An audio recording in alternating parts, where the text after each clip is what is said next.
बृहस्पतेश्वर महादेव काशी में विराजमान। कौन से महादेव? जम के बोलिए।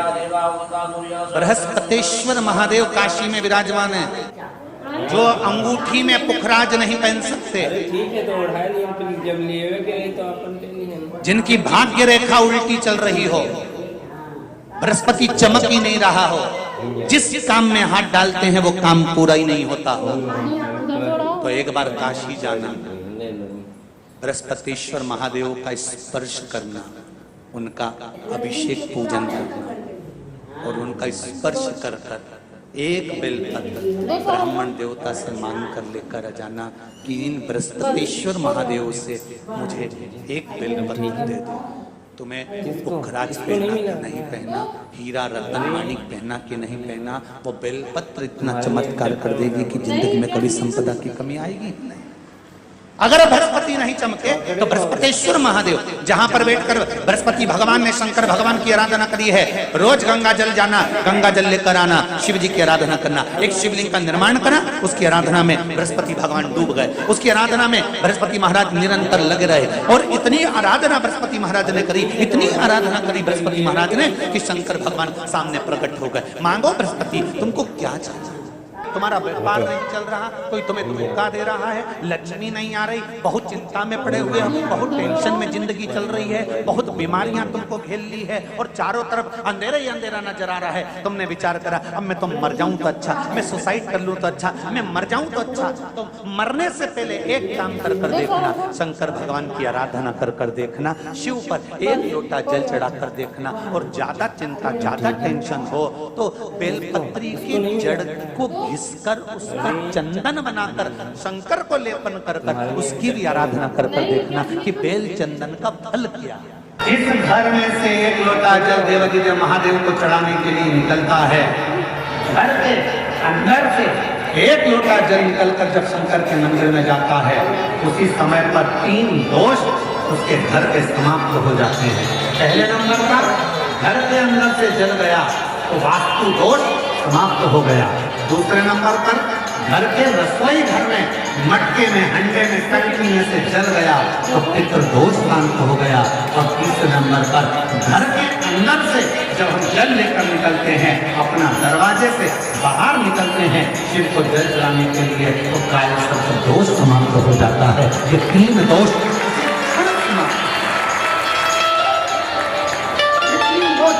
समाप्त हो जाते हैं। ये 3 दोष अपने आप उसी क्षण समाप्त हो जाते हैं। कोई तुमसे कहे कि तेरे घर में वास्तु दोष है, तुम्हारी बाथरूम गलत बनी है, सीढ़ियां गलत बनी है, छत गड़बड़ हो गई, सीढ़ियां गड़बड़ हो गई, ये गड़बड़ हो गया, वो गड़बड़ हो गया, लोग कह रहे तुमसे कि तुम ये गड़बड़ है, वो गड़बड़ है, वो गड़बड़ है, उससे कह देना सारा गड़बड़ भले हो पर मुझे पूर्ण भरोसा है जब एक लोटा जल लेकर मैं शंकर जी के मंदिर में जाऊंगी तो सारे दोष अपने आप नहीं।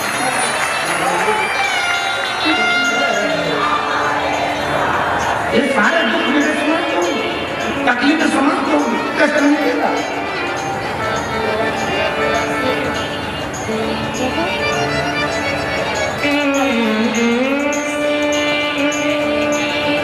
दुख समाप्त, कष्ट नहीं देगा, तकलीफ नहीं देगा। जब हम जाएंगे भगवान की शरणागति में, शिव के चरणों की ओर, भगवान शंकर की शरणागति की ओर, भगवान शंकर उसका उपासना का फल मिलता है। भगवान शंकर की उपासना का फल, जहर विष शिव के कंठ पर गया। मेरी माता जगत जननी जगदम्बा अम्बा महारानी को मालूम, माँ दुर्गा भवानी को मालूम पड़ा कि कंठ में विष आ गया, कंठ में विष।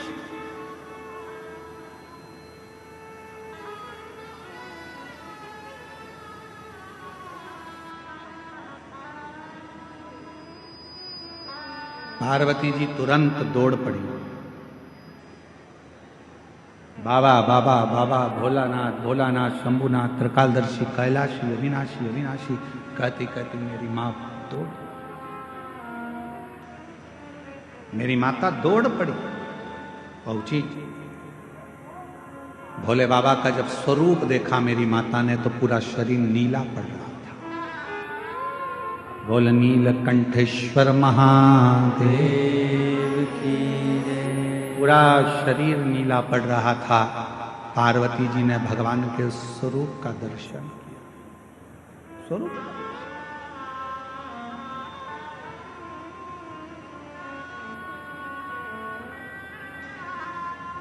पार्वती जी ने चीख कर आवाज लगाई। ब्रह्मदेव भगवान विष्णु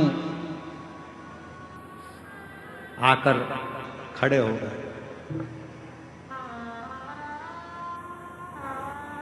ब्रह्मदेव और भगवान विष्णु आकर खड़े हो गए। आद्य शक्ति मां दुर्गा भवानी का जो स्वरूप देखा तो गुस्से में लाल थी, क्रोध आ रहा था, नेत्र ज्वाला लाल थी, भयंकर।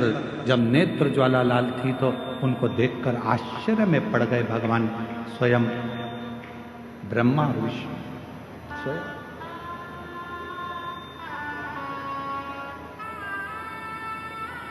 मां, क्या बात है? क्या हुआ मां? आज आप बहुत क्रोध में दिख रही हो मां। आज आप बहुत गुस्से में दिख रही हो मां। मां आद्य शक्ति दुर्गा भवानी ने कहा कि ब्रह्मदेव, हे भगवान नारायण, भगवान विष्णु, गजब करा। देवताओं का हित करने के लिए मेरे पति को विष पिला दिया।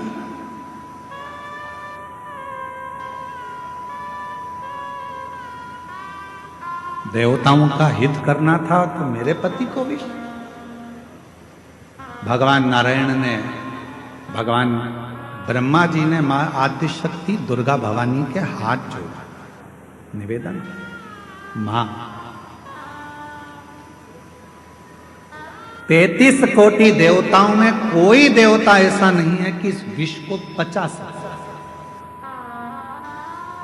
बुराई को पचाना, निंदा को पचा लेना, अपशब्दों को पचा लेना, तानों को पचा लेना, आड़े टेढ़े शब्द व्याख्यान को पचा लेना, यह हर किसी के बस की बात नहीं है। लोग आपको गाली देते हैं और आप पचा लो, ये बहुत बड़ी बात है। लोग आपको बद्दुआ दे रहे हैं, श्राप दे रहे हैं, आड़ा टेढ़ा कह रहे हैं, उसके बाद भी आपके मुख से कुछ ना निकले, आपने वो पचा लिया। लोग आपको आड़ा टेढ़ा कहें तो भी आप पचा ले रहे हो। यह कोई सहज वाली बात नहीं है। दुनिया के ताने, गाली, अपशब्द, आड़े टेढ़े वचन वही पचा सकता है जिसके दिल में और जिसके दिमाग में स्वयं शिव समाया होता है। भगवान शंकर होंगे तो पचा पाए। पत्नी ने कुछ किया, पचा गया। परिवार वालों ने कुछ किया, पचा गया। कोई ने कुछ बोला, पचा गया। घर के लोग कहते रहे ये तो हमारे तो सुनते ही नहीं है, ना जाने इनको क्या पड़ा रहता है, सबसे हेत बनाकर चलते हैं, सब लूटे जा रहे हैं, सब लिए जा रहे, सब ऐसा किए जा रहे, इसके बाद भी इनके मुख से आवाज नहीं निकलती। अरे भाई, शिव कथा कहती है, भगवान शंकर का सुंदर कथा वर्णन करती है। कुएं में से लोटा भरकर पानी लोग निकालते रहेंगे तो उस कुएं में नया जल भी बाबा की कृपा से आता ही रहेगा। क्या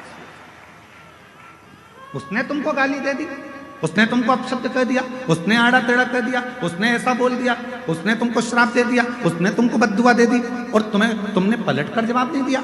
अरे भाई, जवाब देना होता तो मेरे महादेव के सामने विष का कटोरा आया और मेरे बाबा चाहते तो विष के कटोरे को वापिस कर देते कि तुम पियो देवताओं, जब अमृत पी रहे हो तो विष भी पियो। पर मेरे बाबा ने अमृत की चाह नहीं रखी, विष पी गए। इसीलिए शायद सारे देवता देवता कहलाते हैं और मेरा देव महादेव कहलाता। विष पी गए इसलिए देव महादेव हो गए। दूसरों के शब्दों को, अपशब्दों को, आड़ा टेढ़ा वचन को, कुछ भी बोलने वालों को सुनते जाओ। भटकने वाले भटकते रहेंगे, कहने वाले कहते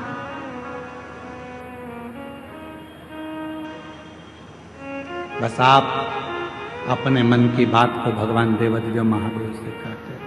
एक कितना सुंदर संवाद शिव महापुराण में आता है। जिस समय पर भगवान देवाधिदेव महादेव ने मंथन में निकला हुआ विष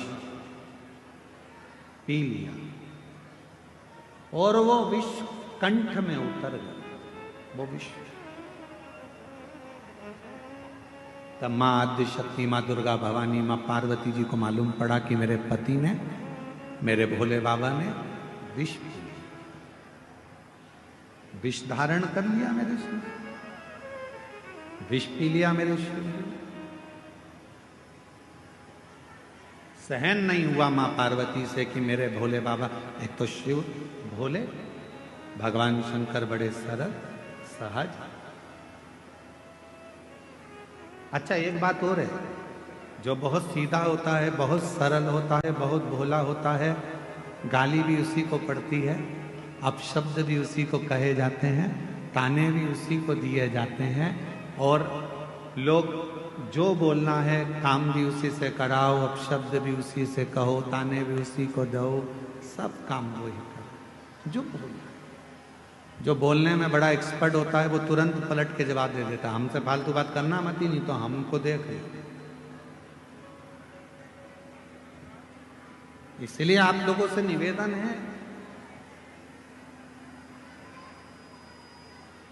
भोले रहो भोले के सामने, पर कभी कभी मां जगत जननी का रूप भी तुम्हारे अंदर होना चाहिए। मां आद्य शक्ति की शक्ति तुम्हारे अंदर होना चाहिए। कभी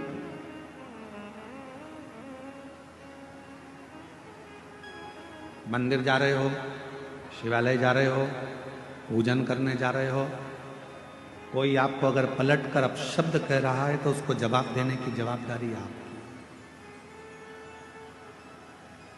ठीक नहीं है।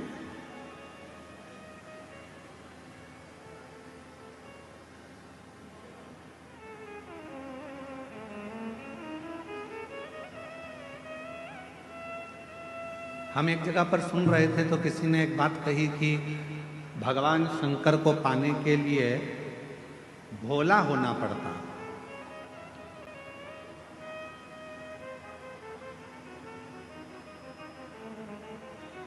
भगवान देवाधिदेव महादेव को पाना है तो आपको बहुत भोला बनना पड़ेगा। हम किसी के सुन रहे थे तो उन्होंने कहा, पर हम कहते हैं, यह व्यासपीठ कह रही है, शिव महापुराण कथा वर्णन कर रही है, इतना भी भोला ना बनिएगा कि लोग आपको चूना लगाकर चलेगा। भोले बनो, हम मना नहीं करेंगे, पर इतना भोला ना बनिएगा कि लोग आपको चूना लगा दें। भजन करो, स्मरण करो, शिव मंदिर जाओ, सत्संग करो, शिव की भक्ति करो, मना नहीं है, पर ये भी नहीं कि लोग हमको पागल समझ लें या हमको चूना लगा कर चले जाएं, ऐसा भोलापन। भक्ति करो, मना नहीं। और भजन में जो सुख है, भजन में बस इतना याद रखना कि संपदा का सुख मत देखो, भजन में आप व्यवस्थाओं का सुख मत देखो। मेरी कई जीजियां यहाँ बैठी हैं, कई जीजा मेरे यहाँ बैठे हैं, कई बेटियां यहाँ बैठी हैं, कई बेटा यहाँ बैठे हैं, कई बुजुर्ग माँ बाप यहाँ पर बैठे हुए हैं, कई चैनल वालों ने, कई मीडिया वालों ने, कई पत्रकारों ने, सबने पूछा कि यहाँ तुम्हें कैसा लग रहा है। सबने एक ही बात कही, यहाँ जैसा तो हमें स्वर्ग कहीं नहीं मिला जो हमने 7 दिन शिव पुराण में। फिर किसी ने पूछा कि तुम कहीं गई थी, तुम्हें कुछ मिला था शिव पुराण में, तुम कैसे आई हो? तो किसी ने कहा कि बस बाबा की कथा है, ये तो मालूम था, पहले ही मालूम था कि भीड़ बहुत आएगी, तो हम पहले से ही विचार बनाकर गए थे कि भीड़ तो आएगी, व्यवस्था अपने को खुद करना है, अपना बिछाओ, अपना ओढ़ो, अपना खाओ, आनंद पाओ और हर हर।